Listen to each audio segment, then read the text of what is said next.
Đợi em bước qua để khiến anh nhận ra là đôi mắt em còn đang buồn. Màu hoa cài áo vẫn còn như lời hứa đã từng, giờ đây còn như xưa.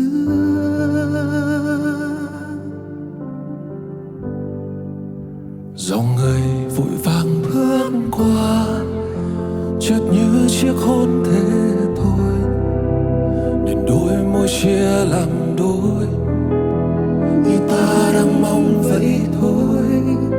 Đừng ơi nghẹn ngào bước đi, chợt như chúng ta quay về để giấu trái tim mình, và đừng thổn thức khi thấy nhau.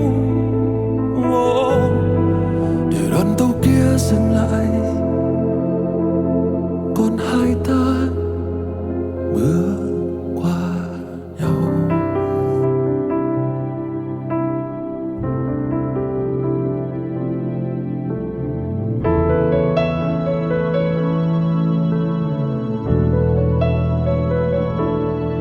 Cuộc đời cứ trôi, ta nhìn lại ngày tháng còn bên nhau,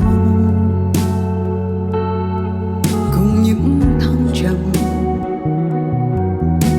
Và tại sao không phải thấy chờ nơi ta đứng bây giờ, hai nơi hai người dưng. Đợi em bước qua để khiến anh nhận ra là đôi mắt em còn đang buồn,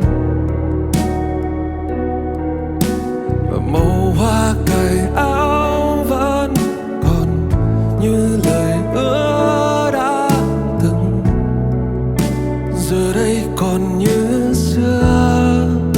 Dòng người vội vàng bước qua, chợt như chiếc hôn thế thôi, Để đôi môi chia